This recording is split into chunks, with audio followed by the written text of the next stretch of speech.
Welcome to the class. Today we're going to discuss on different steps to be followed in artificial neural network modeling, especially while predicting different dependent variables. The steps to be followed are very important, and for finding a systematic way of artificial neural networks modeling. In the previous lecture, we discussed different basic informations of artificial neural networks. Today, we'll get some basic idea of utilizing the artificial neural networks in a very systematic way. So what we have to do at the very initial time, we have to determine what type of artificial neural network model we will pick for predicting on the variables. It is mentionable that different artificial neural networks models have different criteria. So at the very initial time, it is very important to find out. Some of the artificial neural networks models are used for data classification, some are used for data clustering, some are used for getting an output or data prediction. So it is really very important for selecting an appropriate artificial neural networks model. Normally, it is seen that the artificial neural networks are selected based on the previous studies, based on the performances in different research journals.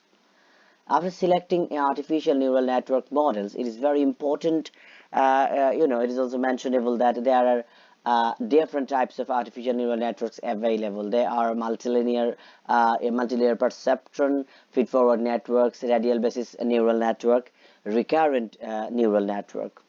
After getting the after selecting the artificial neural networks, it is very important to select the potential input and outputs.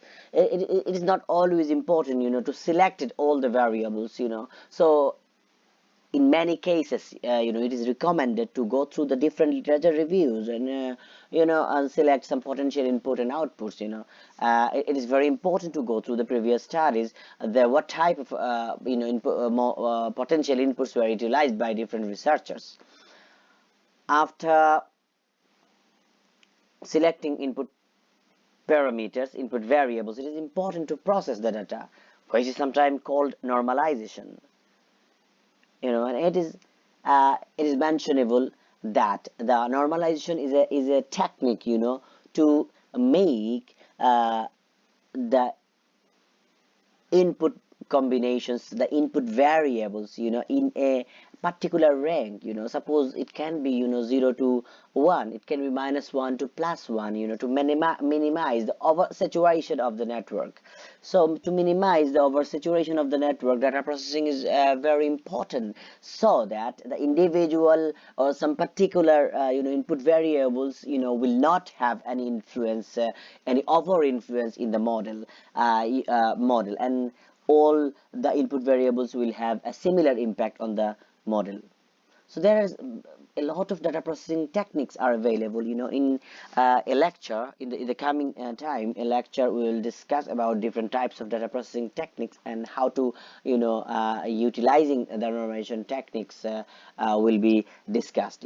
Here in the slide, it is seen that a special data processing techniques are available, which is called standard deviation data normalization techniques.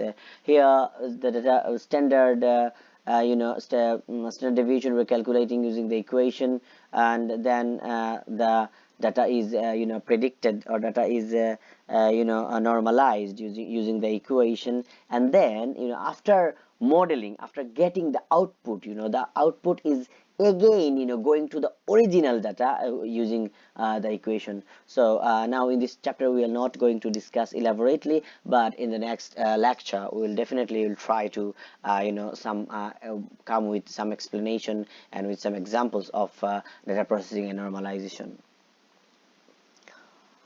The next step is selection of input variable selection, or doing with an input variable selection. It is very important. It is not always important that all the potential inputs will make a clear impact on artificial neural network modeling. Sometimes some of the selected variables, sometimes the single input variable can make an impact, can model the desired output, in up to the satisfied accuracy.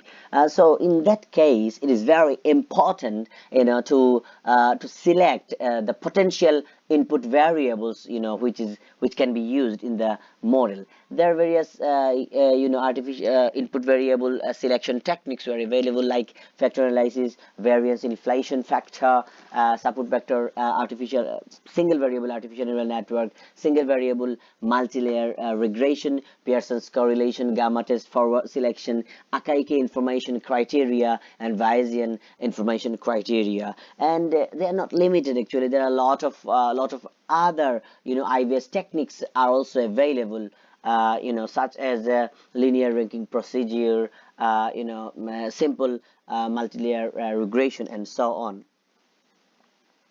So after selecting the potential input combinations for a particular artificial neural network models, it is very important for proper data partition. Based on the previous studies and the availability of the data, the data is partitioned for training, testing, and validation. It is mentionable that some of the data are trained and then tested, and after testing for network generalization, the validation was done. So it is very important that how many percentage of the data will be picked for data training, how many will be picked for data testing, and how many will be selected for data validation. So data partition is also very important, and after the data partition, the appropriate model development is very important, and the model development is done by training, testing, and validation. And in training, they are presented to the network during training, and the network is adjusted according to its error. The testing, these have no effect on training, and so provide an independent measure of network performance during and after training. The validation are done, to measure the network generalization and to halt training when generalization stops improving. After model development is very important for model validation based on the different performances of the model, and then model evaluation to understand that which particular model is the best and which are not.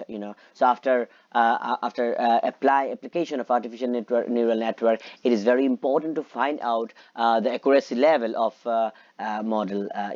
And for today, that's enough. For us. And please, if you like the video, please like, comment, or share the video, and make any question so that we can improve the lecture. If you don't understand a topic, please give your valuable comment or valuable question in the comment section so that we can answer your valuable queries. And it is very important for us to get your constructive criticism for the development of the lectures in a very sustainable way. Thank you very much. See you in that another